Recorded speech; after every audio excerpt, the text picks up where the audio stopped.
जम्मू के सीमावर्ती इलाके पुंछ जिले में आज नेशनल कॉन्फ्रेंस के उपाध्यक्ष उमर अब्दुल्ला ने एक जनसभा को संबोधित किया, जिसमें उन्होंने भारतीय जनता पार्टी पर निशाना साधते हुए कहा कि जम्मू कश्मीर की आवाम अनुच्छेद 370 हटने के बाद विभिन्न प्रकार की समस्याओं का सामना कर रही है।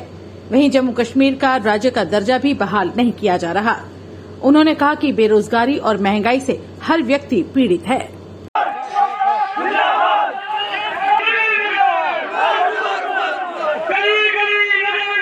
शान है मरकजी सरकार ने हमारी और इन सब से बढ़कर वक्त की कुर्बानी देखी, हिम्मतों बुलंदी और हौसलों में तकवीत को देखते हैं। आलिए जा सुनहरी दौर का आप जाएंगे फिर जाएंगे, ये सिलसिला रहता ही है,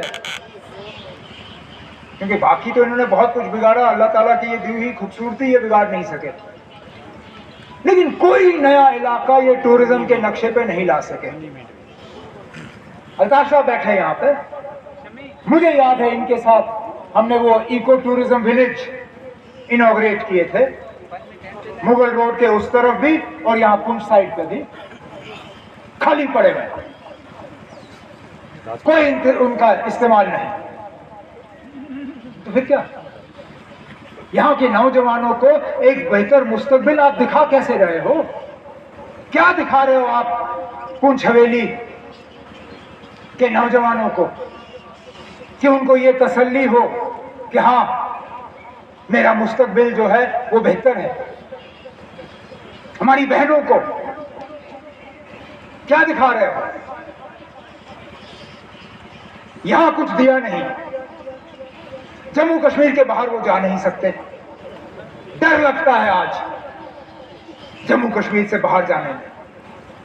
एक ऐसा माहौल बना हुआ है मुल्क में जहां सबसे पहले निशाना बदकिस्मती से मुसलमान।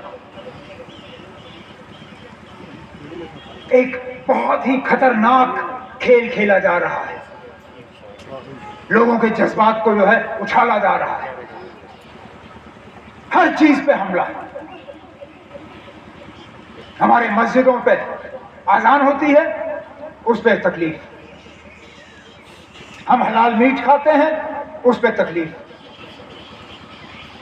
हमारी कुछ बेटियां बहनें हिजाब पहन के कॉलेज जाना चाहती हैं, उस पे तकलीफ,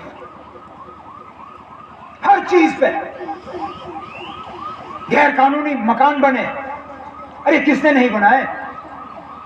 क्या ये सिर्फ एक ही मजहब से ताल्लुक रखते हैं जिन्होंने ये मकाने बनाए हैं? लेकिन जब बुलडोजर चलते हैं तो एक ही तरफ चलता है।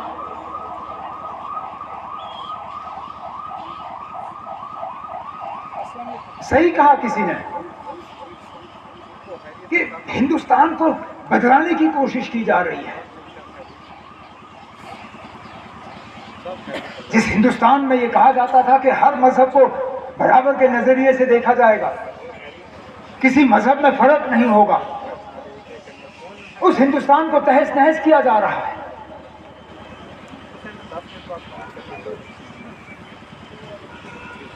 और आज भी वो हमें शक के नजर से देखते हैं। हम नेशनल कॉन्फ्रेंस की कोशिश की जा रही है। जिस हिंदुस्तान में ये कहा जाता था कि हर मजहब को बराबर के नजरिए से देखा जाएगा, किसी मजहब में फर्क नहीं होगा, उस हिंदुस्तान को तहस नहस किया जा रहा है।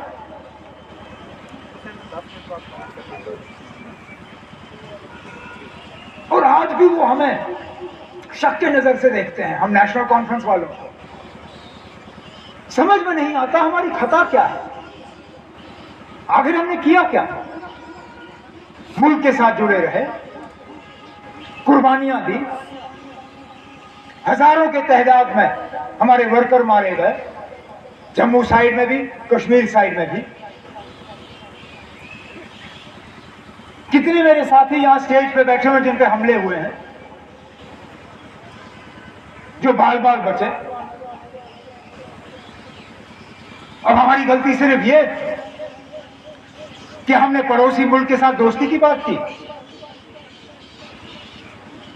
जब वो करे तो ठीक, जब हम करें तो एंटी नेशनल। अरे हमने क्या कहा सरहदों पे ये बंदूकें जो हैं इनको खामोश करो।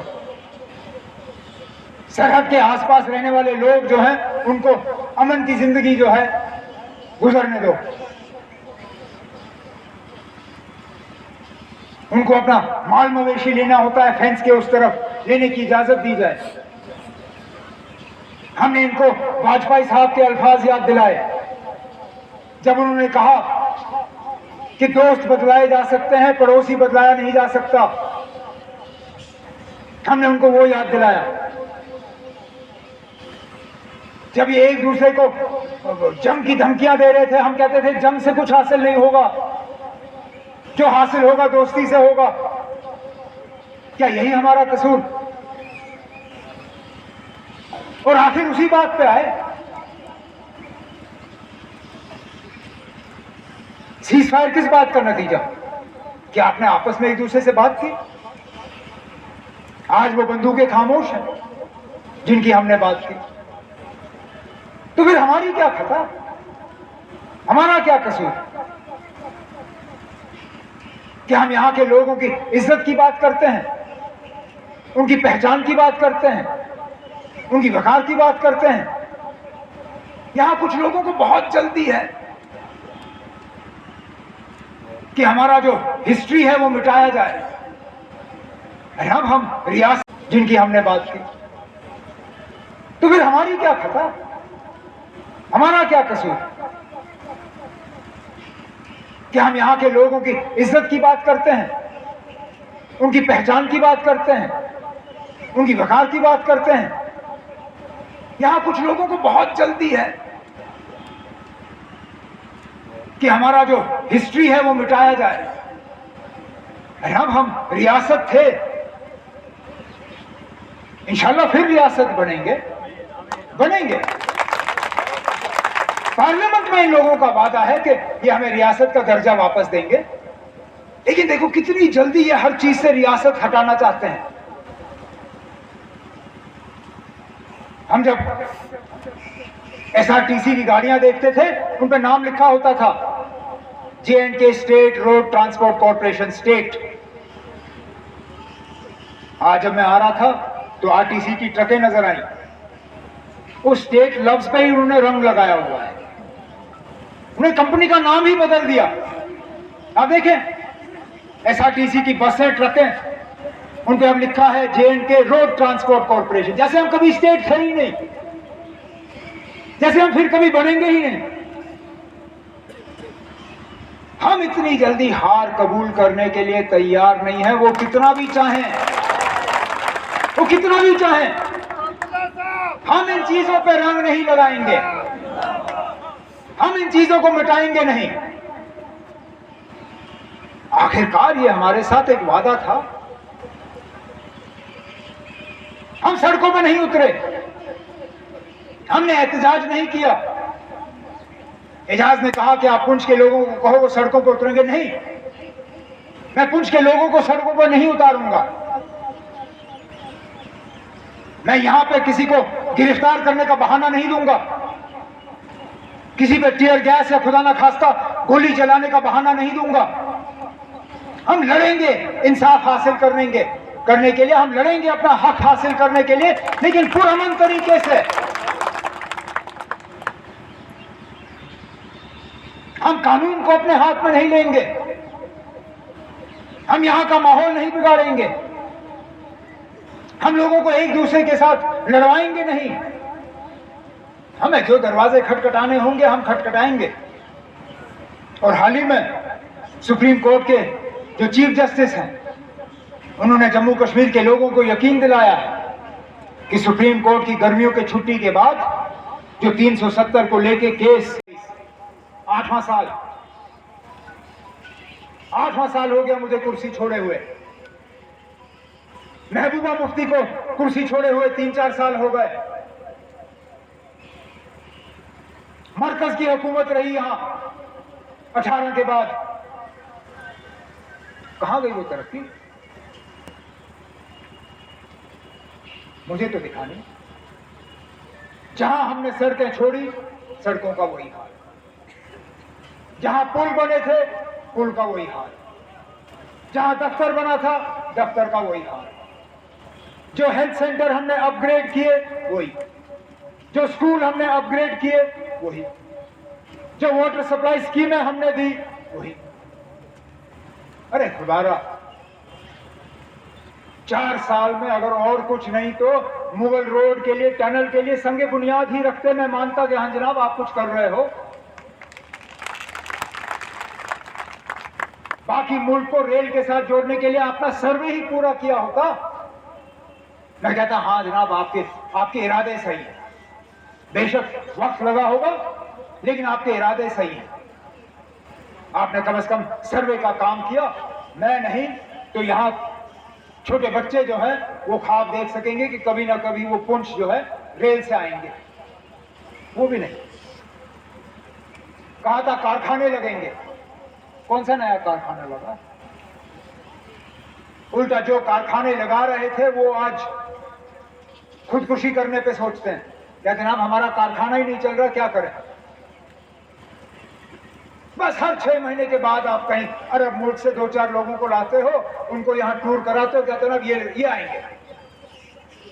हमारे मुल्क से कोई नहीं आया। बड़े बड़े जो उद्योगपति, जो इंडस्ट्रियलिस्ट हैं बाकी हिंदुस्तान के, उनमें से कोई नहीं आया। बस हर 6 महीने हम अरब मुल्कों से कुछ लोगों को लाते हैं, कश्मीर का दौरा कराते हैं, उनकी तस्वीरें जो है अखबार में इसको बंद करते हैं।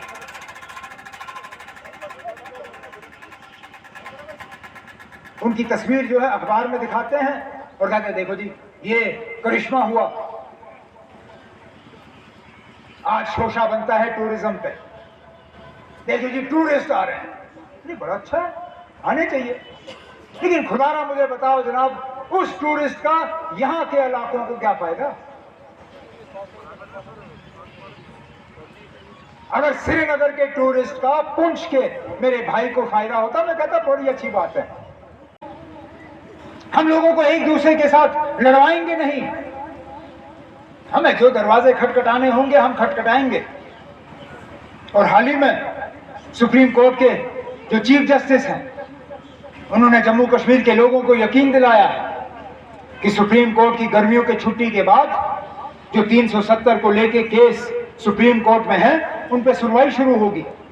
हम उम्मीद कर रहे हैं कि उस सुनवाई में जल्दी हो और अदालत अपना फैसला सुनाए, क्योंकि हम मान के चलते हैं कि जो हमारे साथ हुआ वो गैर आईनी हुआ, गैर कानूनी हुआ, होना नहीं चाहिए था। अल्लाह ताला के दरबार में देर जरूर है, अंधेर नहीं। लगे वक्त कोई बात नहीं, हम इंतजार करेंगे, लेकिन हमें इंसाफ मिल जाएगा। ये मेरा पूरा जो है मेरा दिल ये कहता है, लेकिन हमें भी एहतियात करना होगा। यहां लोगों को बांटने की बहुत कोशिशें की जाएंगी। कोई कश्मीरी, कोई जम्मू वाला, कोई हिंदू, कोई मुसलमान, कोई सिख।